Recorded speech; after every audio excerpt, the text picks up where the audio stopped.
18 al 22. Y el título que le he puesto a esta predicación es A la diestra de Dios. A la diestra de Dios. Y el tema de hoy es el triunfo de Cristo sobre la muerte. Dice la palabra que no hay nada nuevo debajo del sol. Y tenemos toda la revelación escrita en su palabra. Y hoy el texto que voy a compartir es básicamente el Evangelio y lo que Cristo hizo también en su pasión y muerte y resurrección. Vimos en el texto anterior el sufrimiento, ¿no? Dice el versículo 17 que nos quedamos ahí, porque mejor es que padezcáis haciendo el bien, si la voluntad de Dios así lo quiere, que haciendo el mal. Y estamos viendo que Pedro desarrolla el sufrimiento por hacer el bien antes que por hacer el mal. Que si sufrimos, que sea por un sufrimiento que no sea pecado, que sea por algo bueno. Y son sufrimientos injustos que a veces padecemos los cristianos solamente por ser cristianos, como hermanos nuestros que están siendo perseguidos. Solamente como estáis viendo, estoy compartiendo lo de puertas abiertas en la iglesia cada día, y ahí vemos la realidad, ¿no? Fuera de Europa. Aquí estamos como en una isla y gracias a Dios no hay persecución abierta, pero cerca la hay, ¿no? Y hay otra clase de persecución, como estamos viendo en los medios, como nos tasan de alarmante crecimiento de la iglesia evangélica, y hay una persecución encubierta. Como habéis visto estos días con el Papa, todo es alabanza, abrirle puertas, pero para nosotros todo es ponernos pega y encerrarnos las puertas. Y como he dicho, el título A la diestra de Dios, el triunfo de Cristo sobre la muerte. Ese es el tema de hoy. Y el bosquejo de esta predicación, de versículos 18 al 22, lo podemos dividir en tres partes. Primera parte, versículo 18, Cristo padeció para llevarnos al cielo. Cristo padeció para llevarnos al cielo. La segunda división, versículo 19 al 20, Cristo predicó a los espíritus encarcelados para declarar su victoria. Y tercera división, versículo 21-22, Cristo subió al cielo para tomar su lugar de autoridad. Y como he dicho, el tema principal de este pasaje es el triunfo, la victoria de Cristo sobre la muerte. Y vamos a ver cómo el sufrimiento es una oportunidad, el sufrimiento injusto es una oportunidad para el gozo justo. Es una puerta que se abre para un triunfo sobre ese sufrimiento. Vamos a ver el primer punto. Cristo padeció para llevarnos al cielo, versículo 18. Y básicamente lo que voy a compartir hoy, aparte de la segunda división, es el Evangelio. No hay nada nuevo, como he dicho antes. Voy a predicar el Evangelio. Dios nos ha dado revelación fuera de esta palabra.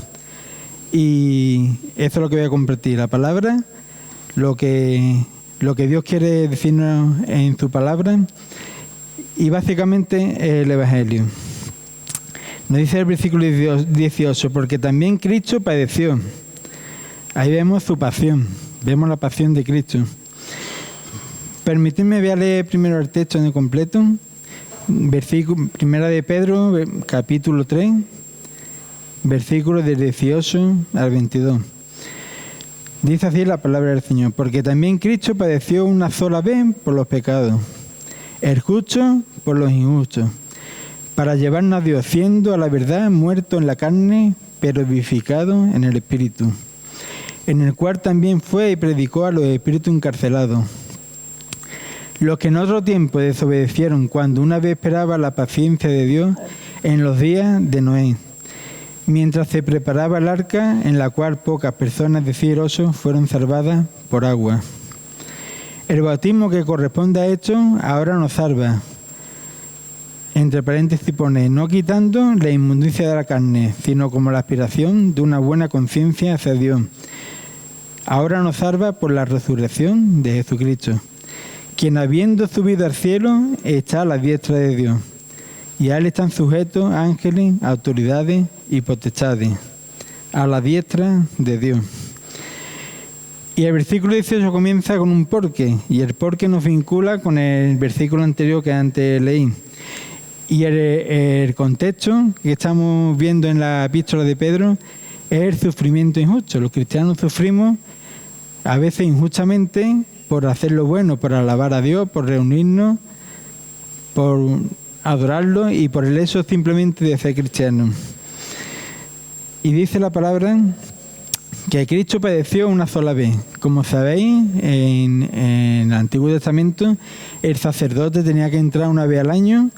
Primero hacía una expiación por él mismo, para limpiarse de los pecados, y después entraba al lugar santísimo, donde hacía el rito, ¿no?, de sacrificar el cordero y salpicar la tapa del propiciatorio, que simbolizaba que Dios no veía las tablas de la ley y nos veía justo delante de Dios. Pues eso Cristo lo hizo una sola vez para siempre. Cristo es el sacrificio perfecto, una sola vez, a diferencia del sumo sacerdote. Y podemos verlo en Hebreos 9, 24 al 28, dice que Cristo entró en el santuario hecho de mano, figura de verdadero, sino en el cielo mismo, para presentarse ahora por nosotros. Él no entró en el templo, sino entró delante del trono de Dios. Entró directamente al cielo para presentarnos, por ese sacrificio que hizo, presentarnos delante de Dios. Y no para ofrecerse muchas veces, como entró el sumo sacerdote en el lugar santísimo cada año, con sangre ajena. De otra manera le hubiera sido necesario padecer muchas veces, desde el principio del mundo. Pero ahora, en la consumación de los siglos, se presentó una vez para siempre, por el sacrificio de sí mismo, para quitar de en medio el pecado. Y de la manera que está establecido para los hombres que mueran una sola vez y después hecho el juicio, así también Cristo fue ofrecido una sola vez para llevar los pecados de muchos, y aparecerá por segunda vez, sin relación con el pecado, para salvar a los que esperan. Solamente hizo falta un sacrificio perfecto para limpiarnos de los pecados y para presentarnos delante de Dios Padre. Un poco más adelante, en Hebreo también dice, porque con una sola ofrenda hizo perfecto para siempre a los santificados. Una sola ofrenda. Eso es lo que nos está diciendo el versículo 18. Cristo es el sacrificio perfecto que quita el pecado del mundo. Solamente Él quita los pecados, nos presenta delante de Dios. Y ese sacrificio que hizo hace más de 2000 años sigue vigente hoy día. Ese sacrificio te puedes acoger todavía a Él, si todavía no eres creyente, si no has depositado tu fe en Él.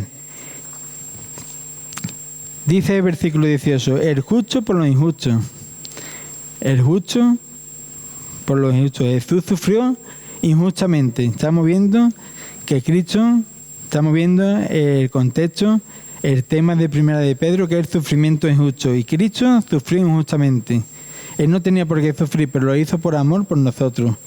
El justo por los injustos. Él era santo y sin pecado y se hizo pecado por nosotros. En 2 Corintios 5:21 dice, al que no conoció pecado, por nosotros lo hizo pecado, para que nosotros fuésemos hechos de justicia de Dios en Él. Esto se llama en teología la doble imputación, un intercambio. Cristo justo se le atribuye el pecado y nosotros pecadores se nos atribuye su justicia. Y esa justicia es con la que nos presenta Cristo en el trono de Dios. Y dice el versículo, para llevarnos a Dios. Por su sacrificio tenemos entrada directa al trono de Dios, a su presencia. Por esa doble imputación, porque ahora Dios nos ve justos, porque tenemos ese manto de justicia en el que estamos revestidos, y Dios cuando nos mira ya no ve el pecado que había en nosotros, porque hemos confiado en Cristo, nos hemos arrepentido de nuestro pecado y Él ha intercambiado el pecado por la justicia y ahora somos justos delante de Dios. Y Él restablece esa relación íntima que teníamos con el Padre desde el principio antes del pecado. Él lo vuelve a restablecer y nos une con el Padre. Dice Romanos 5:1 que somos justificados pues por la fe. Tenemos paz para con Dios por medio de nuestro Señor Jesucristo, justificados por la fe. Y tenemos entrada por la fe a esta gracia en la cual estamos firmes y nos gloriamos en la esperanza de la gloria de Dios. Aquí vemos como un sacrificio uno solo, no varios al año, nos abre las puertas, nos abre la entrada al trono de Dios.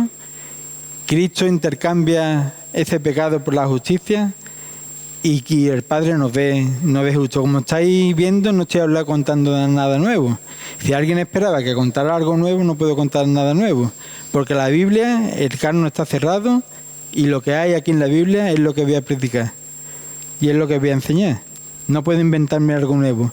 A lo mejor en alguna historia del Antiguo Testamento, como vimos en Lucas, en Juan, la serpiente de bronce, a lo mejor a alguno puede parecer una historia nueva, pero nos tenemos que ser fieles a la palabra y las cosas nuevas ya sabemos que el Señor nos ha dejado su palabra escrita y lo que estoy compartiendo no es nada nuevo y creo que todos lo sabemos, pero Dios nos repite las cosas porque somos olvidadizos.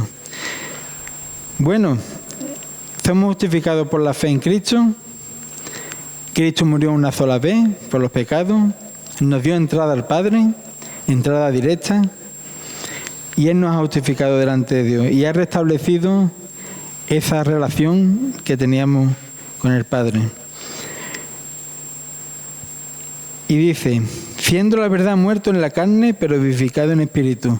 Hay algunas teorías que dicen que Cristo no murió, que se desmayó y que por eso resucitó, y la tumba, la resurrección, la ponen en cuestión. Pues aquí nos dice claro que siendo la verdad muerto en la carne, su cuerpo humano murió, falleció, y estuvo en la tumba 3 días y 3 noches, como nos dice el profeta Jonás, y él mismo.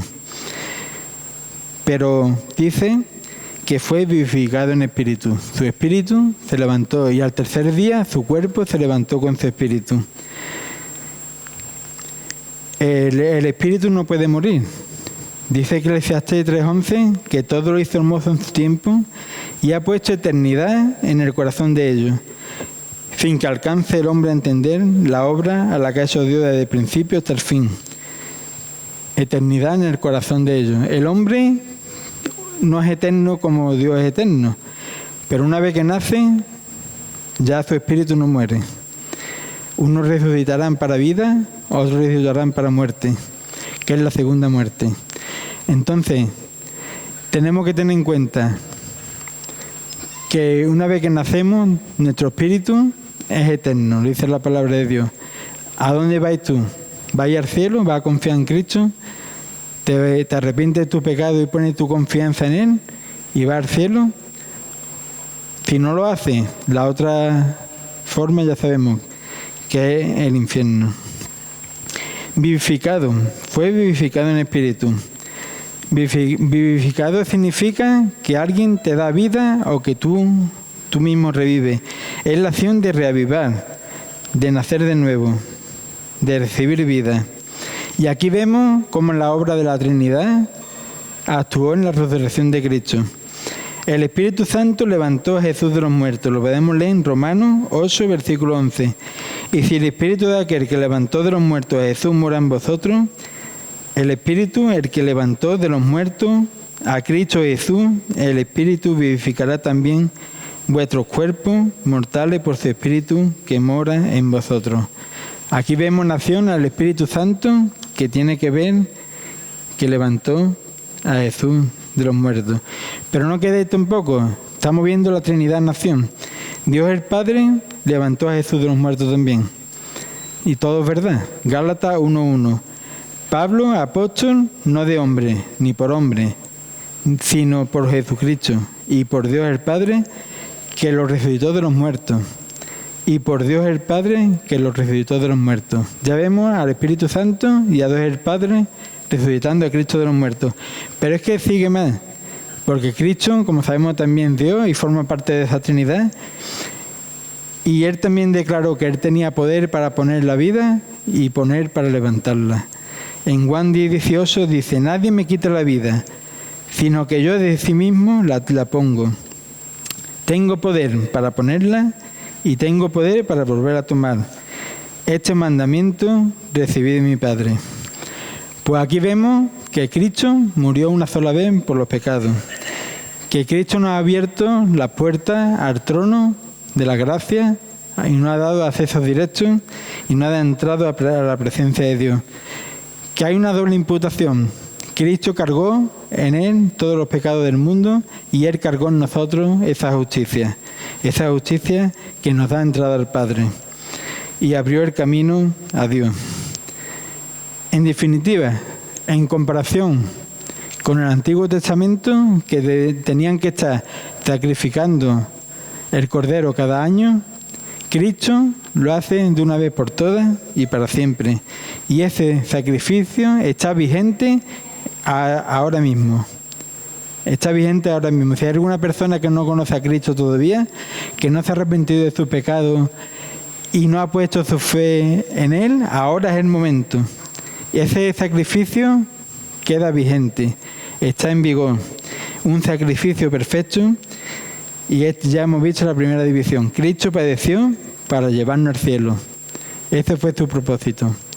Cristo padeció, fue muerto en la cruz, fue sepultado en el sepulcro durante 3 días y resucitó y ascendió a los cielos y está sentado a la diestra de Dios Padre para llevarnos al cielo a todos los que confiamos en Él. La segunda división, vemos los versículos 19 al 20. Y aquí hay un poquito de más materia, que a lo mejor a algunas personas sí le puede parecer nuevo, pero no es nuevo, lleva escrito más de 2000 años. El título que le he puesto a la segunda división es que Cristo predicó a los espíritus encarcelados para declarar su victoria. Y aquí nos pueden salir varias dudas. ¿Quién son esos espíritus? ¿Dónde estaban encarcelados?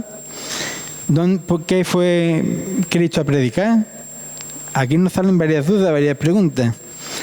Dice 19 y 20, en el cual también fue y predicó a los espíritus encarcelados, los que en otro tiempo desobedecieron cuando una vez esperaba la paciencia de Dios en los días de Noé, mientras se preparaba el arca en la cual pocas personas deseosas fueron salvadas por agua. Y junto con otro versículo, este es el pasaje más difícil que encontramos en Primera de Pedro. Durante años y durante siglos los eruditos, los teólogos no se han puesto de acuerdo. Y es uno de los difíciles. Y a mí me ha dado mucho trabajo poder intentar entender lo que quiere decir estos versículos. Primero nos dicen que Él también fue y predicó. ¿Qué predicó? No lo sabemos. Ya lo iremos viendo más adelante. A los espíritus encarcelados. Ahí nos da una pista importante. Unos espíritus encarcelados que en otro tiempo desobedecieron. En un tiempo concreto de la historia, desobedecieron. En los días de Noé. Entonces ya te va a ir cerrando más el círculo. Son unos espíritus que Cristo fue a predicarle. Son unos espíritus que desobedecieron. Y nos dice que son unos espíritus que desobedecieron en los días de Noé. El círculo se va poniendo más pequeño. ¿Pero qué significa esto? Significa, como he escuchado por ahí, y hace un tiempo me lo preguntó una hermana, ¿Cristo fue al infierno a predicar el Evangelio? Esto no encaja con la enseñanza de la Escritura. La Escritura no enseña eso. Esta interpretación no puede ser correcta porque dice Hebreos 9:27, que lo hemos leído antes, y de la manera que está establecido para los hombres, que mueran una sola vez y después de hecho el juicio. Quiere decir que no hay una segunda oportunidad después de la muerte. No hay un purgatorio, como otras religiones enseñan, y no existe la posibilidad de salvarte una vez que mueres. Ahora es el momento, ahora es el día de salvación. Mientras que estás en esta vida, lo que decidas en esta vida es lo que va a pasar en la eternidad. Tenemos una enseñanza muy clara, que es una enseñanza de nuestro Señor Jesús, en Lucas 16, cuando el rico y Lázaro, cuando el rico había vivido estupendamente en la tierra y Lázaro dice que le lamían las llagas los perros. Y cuando el rico clama y le dice, Padre Abraham, que venga Lázaro y con la punta refresque la punta del dedo y me refresque la lengua, porque estoy en tormento, estoy en llamas, dice la palabra. Y padre Abraham que le dice que no es posible, que hay una gran cima que está puesta entre nosotros y vosotros. Es imposible. De manera que lo que quisieran pasar para un sitio no pueden y lo que quieran pasar para el otro tampoco pueden. Solamente en esta vida tenemos la oportunidad de ir a Cristo y de pasar una vida en la eternidad con Él. Esto lo hemos aclarado, que no hay una segunda oportunidad. Cristo nos da no segunda, sino tercera, cuarta, quinta, miles de oportunidades mientras que estamos en la tierra. Cada día que vivimos en la tierra es una oportunidad para acercarnos a Cristo. Cada día que estamos aquí. Él es el Dios de las oportunidades. Pero una vez que cerremos los ojos en este mundo, ya no hay ninguna oportunidad. Ya todo está establecido que mueran los hombres una sola vez y después de hecho el juicio, unos para vida eterna y otros para muerte eterna. Pero bien, todavía tenemos algunas preguntas más. ¿Quién son los espíritus encarcelados? Sabemos que estaban en los tiempos de Noé, sabemos que algo ocurrió en los tiempos de Noé. ¿De quién está hablando? ¿Y qué desobedecieron? ¿Qué es lo que pasó? Sabemos que estos espíritus, como he dicho, en un tiempo concreto, en los tiempos de Noé. Y cuando la palabra, esto es un dato importante, la palabra espíritu la encontramos en plural en los evangelios, en el Nuevo Testamento, más del 90% se refiere a seres angelicales y no a seres humanos. Se refiere a seres angelicales y no a seres humanos. Y Cristo, aquí estamos ya cerrando el círculo un poco más. Cristo fue a predicarle a seres angelicales o demonios que desobedecieron en tiempos de Noé. ¿Pero qué fue a predicarle? ¿Qué fue a predicarle? Porque no fue a predicarle el Evangelio para la salvación. Porque ya hemos visto que a los seres humanos la oportunidad la tenemos en la tierra mientras que vivamos aquí. Y los seres angelicales o demonios que desobedecieron, los que desobedecieron son demonios, no hay salvación para ellos. Dice en Hebreos 2:16 nos dice que Cristo no murió por los ángeles. Hebreos 2:16.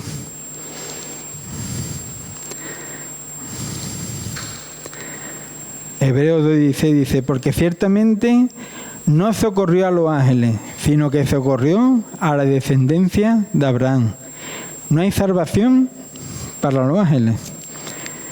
Los que desobedecieron ya tienen su condenación y los que no tienen su salvación. Pero también que sabemos acerca de los ángeles, en 1 de Pedro, en la misma epístola, en el capítulo 1, versículo 12, dice, a estos se les reveló no para sí. Está hablando de las profecías que había escondidas en los tiempos y quien estaba escudriñando, buscando los tiempos de Cristo, cuando Él vendría. Y dice el 12, a estos se les reveló que no para sí mismos, sino para nosotros. Administraban las cosas que ahora son anunciadas por lo que os han predicado el Evangelio. Os han predicado el Evangelio por el Espíritu Santo, enviado del cielo cosas en las cuales anhelan mirar los ángeles. Los ángeles están con la boca abierta, viendo la salvación de los seres humanos. Los ángeles están anhelando Los ángeles que han caído, los que han desobedecido, ellos no tienen salvación. Cristo socorrió, Dios envió al mundo a socorrer a los seres humanos, no a los ángeles. Y vemos como ellos están con la boca abierta, mirando esa salvación tan grande que tenemos los seres humanos. Los ángeles anhelan mirar esa salvación, ese evangelio.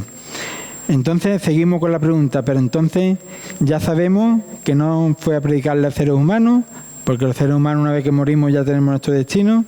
Tampoco fue a predicarle a los ángeles la salvación, porque para ellos no hay salvación. Entonces, ¿qué le predicó? ¿Qué le predicó Cristo? Si vemos Génesis 6, del 1 al 8, vemos el detonante, el pecado tan grave que hubo en la tierra, que desató el diluvio.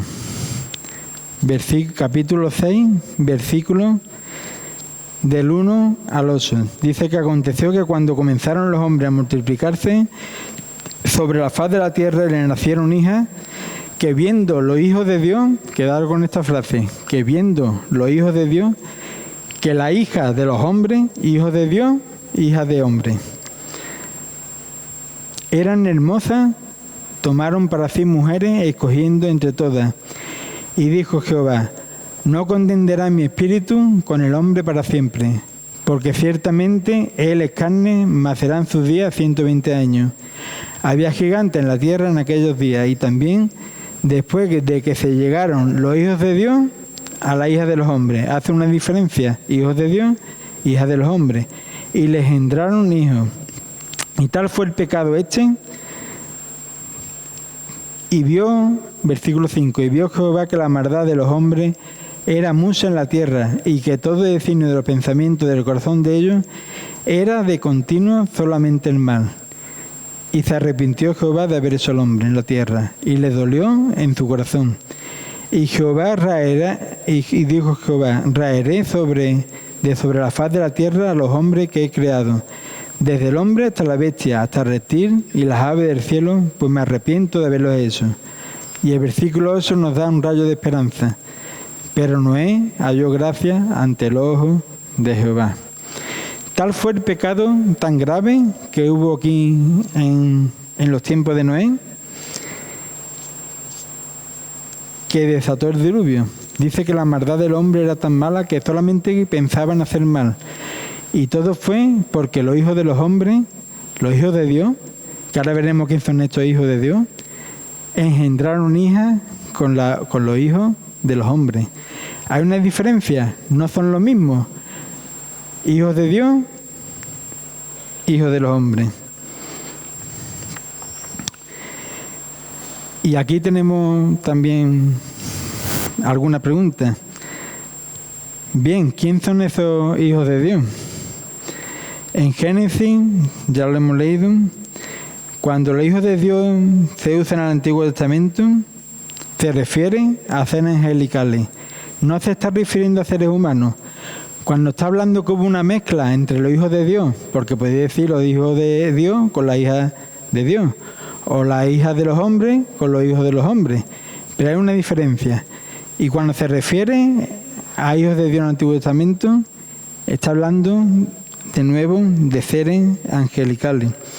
Y tenemos pruebas de ello. En Job 1:6 dice: un día vinieron a presentarte delante de Jehová los hijos de Dios, entre los cuales vino también Satanás. Vemos que son seres espirituales. Vino los hijos de Dios, entre los cuales estaba Satanás. Y hay otro versículo en 2:1 que dice: aconteció que otro día vinieron los hijos de Dios para presentarse delante de Jehová, y Satanás vino también entre ellos, presentándose delante de Jehová. Estamos viendo que cuando el Antiguo Testamento se refiere a los hijos de Dios en minúscula, está hablando de seres espirituales. Entonces ya tenemos aquí el círculo más reducido. son seres angelicales. Cristo fue a predicarle, pero la pregunta es, ¿qué fue a predicarle? Porque si sabemos que los ángeles no tienen salvación y que los hombres una vez que morimos no hay segunda oportunidad, ¿qué es lo que hizo Dios? ¿Qué es lo que hizo Cristo? Pues con el título he dado una pista. Cristo predicó a los espíritus encarcelados para declarar su victoria. Él, cuando fue muerto en la cruz, ya no entro en más detalles, él fue muerto en la cruz, resucitó y antes de subir al cielo pasó por el abismo por donde estaban estos espíritus encarcelados y fue a proclamar su victoria. Dice, he ganado. ¿Por qué? Porque estos espíritus fueron encarcelados miles de años, hace miles de años, y los espíritus encarcelados no saben, no son omniscientes como Dios, no saben qué ha pasado porque ellos intentaron rebelarse contra Dios. Satanás desde el principio está intentando fastidiar los planes de Dios, pero los planes de Dios sabemos que nadie los va a fastidiar. Entonces, Cristo, cuando resucitó, antes de subir al cielo, en algún momento que no sabemos más detalles, a estos espíritus encarcelados les dijo, los planes que teníais ustedes de mezclarse con los hombres, no sabemos cómo, algunos piensan que puede ser personas endemoniadas, como vemos en el Nuevo Testamento, que engendraban hijos y estos hijos eran muy violentos y solamente pensaban en el mal. Yo pienso que puede hacer esa la respuesta, pero bueno, no lo dice claro, no entro en más detalle. Entonces, lo que está haciendo aquí Cristo es declarar su victoria sobre la muerte, declarar su victoria y decirle a los ángeles caídos, ustedes intentaron fastidiar el plan de Dios, pero no lo habéis logrado. Yo he ganado, he vencido la muerte, he vencido en la cruz y ahora subo al Padre habiéndolo cumplido todo. Y es un pecado que a los ojos de Dios, cuando ellos se mezclaron, fue un pecado que Dios se arrepintió y mandó el diluvio. Y solamente 8 personas fueron salvas. Lo que vemos aquí es que no fue a darle una segunda oportunidad, ni a hombre ni a espíritu, porque los hombres, una vez que morimos, ya tenemos nuestro destino, el juicio, uno para salvación, otro para condenación. Los espíritus, los ángeles tampoco pueden ser redimidos, porque Cristo no murió por los ángeles, sino que murió por los hombres.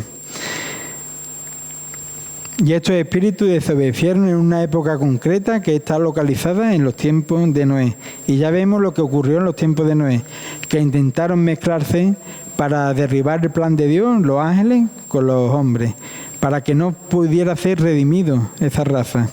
Y el hombre solamente pensaba en el mal continuamente. Y Dios se arrepintió de hacerlo. Y manda a los demonios a una prisión, al abismo. En 2 de Pedro 2:4 nos dice, porque si Dios nos perdonó, no perdonó a los ángeles que pecaron, sino que arrojaron al infierno, los entregó a prisiones de oscuridad, para estar reservados al juicio. Y en Juan 6 también nos dice, y a los ángeles que no guardaron su dignidad, sino que abandonaron su propia morada, los ha guardado bajo oscuridad en prisiones eternas. Estos espíritus encarcelados estaban guardados en prisiones eternas en oscuridad. Y allí fue Cristo a proclamar su victoria, porque no podía proclamar el plan de salvación, porque no procede ni a uno ni a otro. Fue a proclamar su victoria. Cristo triunfó sobre la muerte y venció a todos sus enemigos. Venció a Satanás.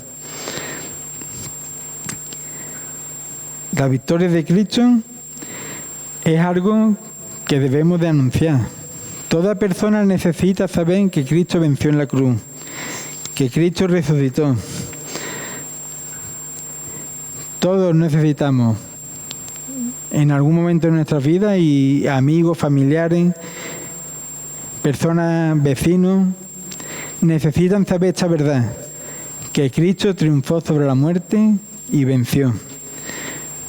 Dice Colosenses 2, por si queda algún tipo de duda, anulando el acta de los decretos que había contra nosotros, que nos era contraria, quitándola de en medio y clavándola en la cruz, y despojando a los principados y a las potestades, los exhibió públicamente, triunfando sobre ellos en la cruz. Cristo venció la muerte y Cristo declaró su victoria a estos espíritus encarcelados. La tercera división. Cristo subió al cielo para tomar su lugar de autoridad, su ascensión. Estamos viendo el Evangelio, estamos viendo que Cristo murió por nuestro pecado, que fue sepultado conforme a la Escritura, que resucitó al tercer día, y ahora vemos la ascensión de Cristo, cómo Cristo toma poder en el cielo a un lugar de autoridad, de honor, y el lugar que le correspondía, una vez que triunfó sobre la muerte y sobre Satanás. Dice el versículo 21 y 22, el bautismo que corresponde a esto ahora nos salva, no quitando la inmundicia de la carne, sino como la aspiración de una buena conciencia de Dios. Sabemos que el bautismo es un sacramento, es un mandato que tenemos que obedecer, es una ordenanza como la Santa Cena. Los cristianos solamente tenemos 2 ordenanzas, o 2 sacramentos como lo llaman algunos. Pero para nosotros nos viene mejor la palabra ordenanza, porque el sacramento nos recuerda a otras cosas. 2 ordenanzas, que es el bautismo y la Santa Cena. Y sabemos que el bautismo no salva a nadie, pero nos bautizamos porque creemos en Cristo y obedecemos su mandato. Entonces el bautismo de alguna manera salva porque tú estás haciendo públicamente, estás diciendo, yo he creído en Dios, yo creo en Él, yo he puesto mi fe en Él y me estoy bautizando públicamente para dar testimonio a los demás y estoy cumpliendo con el mandato del Señor.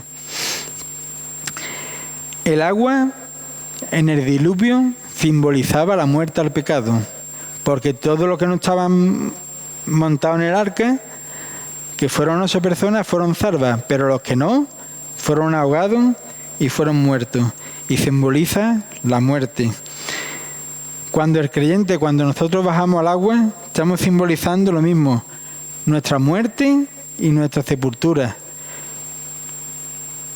Y nos estamos identificando con Cristo, estamos bajando al agua del bautismo y diciendo, creo en Cristo, bajo al agua que simboliza la muerte y muero juntamente con Cristo.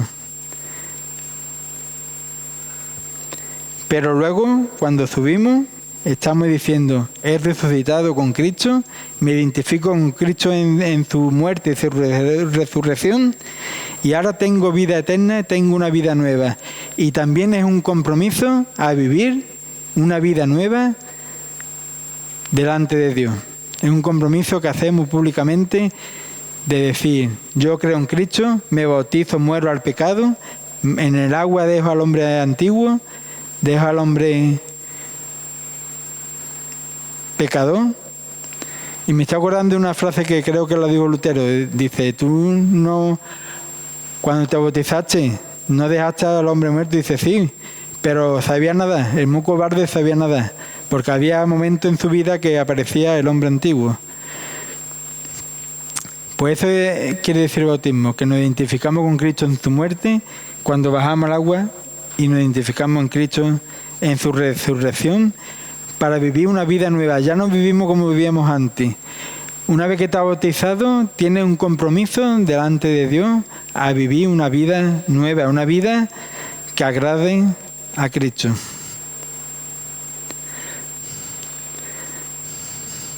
Versículo 22 dice, quien habiendo subido al cielo está a la diestra de Dios.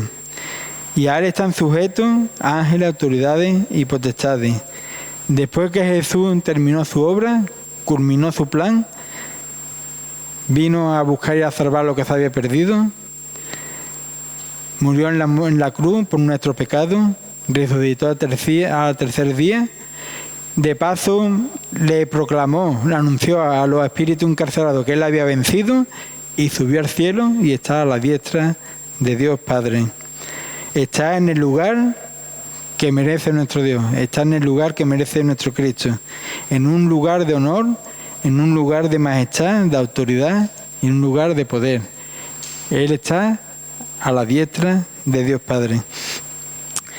Dice Filipenses 2:9, por lo cual también le exaltó. Primero nos habla de su humillación, cómo se hizo hombre, cómo se encarnó y cómo sufrió hasta la muerte de cruz, ¿no?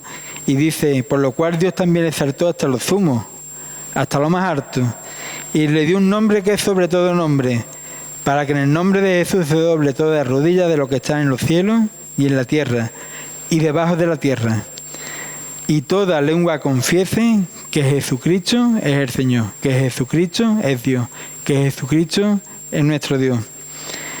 Y aquí la enseñanza que tenemos, aparte de ver la obra de Cristo en nuestras vidas, pensar y meditar que Él estaba en su gloria, se hizo hombre y murió por nuestro pecado, sufrió muerte de cruz, fue sepultado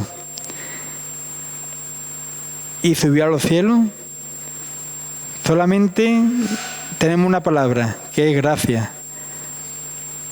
La única aplicación, o hay alguna más, pero lo que tenemos que es arrollar a eso mismo. Y darle la gracia de Dios, porque Él es una obra maravillosa en nuestras vidas. Estamos acostumbrados a acusar el Evangelio. No te acostumbres a acusar el Evangelio, no te acostumbres.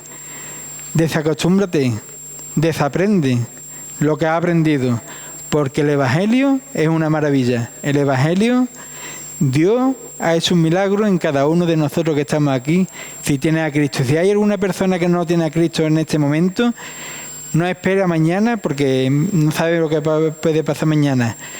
Sino clama a Dios, arrepiéntete de tus pecados para la vida eterna y tendrá una vida nueva en Cristo Jesús nuestro Señor.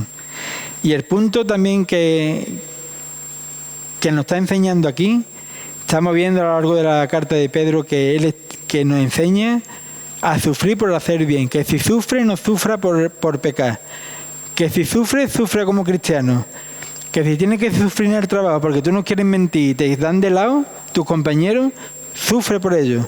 Si los demás roban tu trabajo y tú eres la única que no roba en tu trabajo, sufre por ello, pero no sufra por coger algo y que te cojan y te pongan la cara colorada. Eso no merece la pena. Si sufrimos, que suframos por hacer bien.